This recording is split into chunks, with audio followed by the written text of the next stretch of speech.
Today's is the second half of 9-7, but today's is on dependent events. A little trickier, but honestly, once you get the hang of it, it won't be too bad. So the definition says, multiply the probability of the first event by the probability of the second event, which is like what we did yesterday. However, after the first event occurred.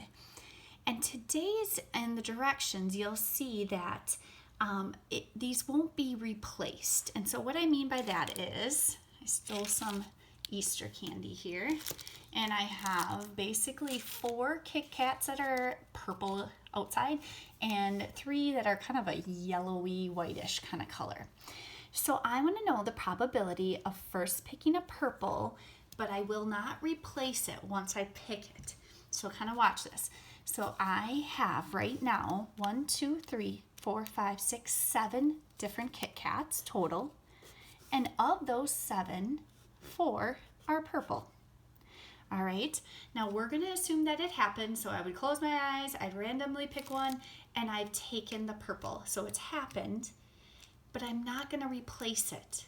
So when I go to do my second event, so I'm going to multiply just like we were yesterday, but this time, how many total Kit Kats do I have? Well, I only have 6 left now. And of those 6, how many are yellowy whitish? Well, there are 3. All right. Now, you can multiply straight across with your, just by your head. So 4 times 3 is 12. 7 times 6 is 42. Sometimes kids will cross simplify. If you remember, 4 divided by 2 is 2, and 6 divided by 2 is 3. That would have given us, 6 over 21. It looks like I can still reduce. If those of you would have used a calculator, you would have done 4 ABC 7 times 3 ABC 6, and immediately you would have gotten 2 sevenths. So again, all I would have to do is just keep reducing it, but my final answer for the probability of picking a purple, not replacing it, and then picking a yellow would be 2 sevenths. This isn't wrong, it's just not reduced all the way. Okay, when you start your second problem, now all the Kit Kats are back again. So now we're back to 7. This one's a little different. 2 purple Kit Kats. So the first event is kind of the same. We have 4 purple out of a total of 7 Kit Kats. The second event, now we're assuming that I picked my purple Kit Kat. We always are going to have 1 less total because it's gone. I'm not replacing it, so there's only 6. But how many purples are left? Well, now there are only 3 purples left. This is going to actually give us the same answer as we just did. It's not always going to be that way. It just so happened to work that way. So the final answer, especially if I was using a calculator, would give me 2 sevenths. I'm going to do about 2 more, and hopefully you guys will get it. This one is no longer with the Yummy Kit Kats. These are problems from your book on page 779. So this class has 5 students with blue eyes, 7 with brown, 4 with hazel, and 4 with green eyes. 2 students are selected at random.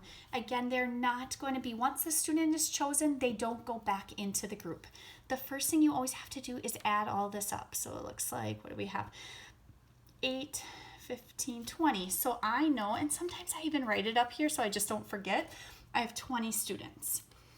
So the first time I have, 20 students. Of those 20, how many had green? Oh, I had 4. Now remember, one of the kids have left. We've taken them out. So there's only 19 students. And then the next one is brown. So I have to go back through my list, and I see that there were 7 kids with brown eyes. Now, again, this would be really nice if you guys had your calculators at home. 4/20 times 7 ABC 19. And I get, big number, 7 over 95. So that's the probability of this dependent event happening. This next one, again, we're assuming all the kids go back. So now there are 20 students again. The first event is blue. So again, it's basically saying blue and then blue again. That's what we want to have happen. So if you chose a student with blue eyes, there were 5 students to choose from and 20 students. Now one of the students have left, so we only have 19 students. And actually, how many blue-eyed students do we have? Remember, we've already removed one of these in the first one, so really we only have 4 left.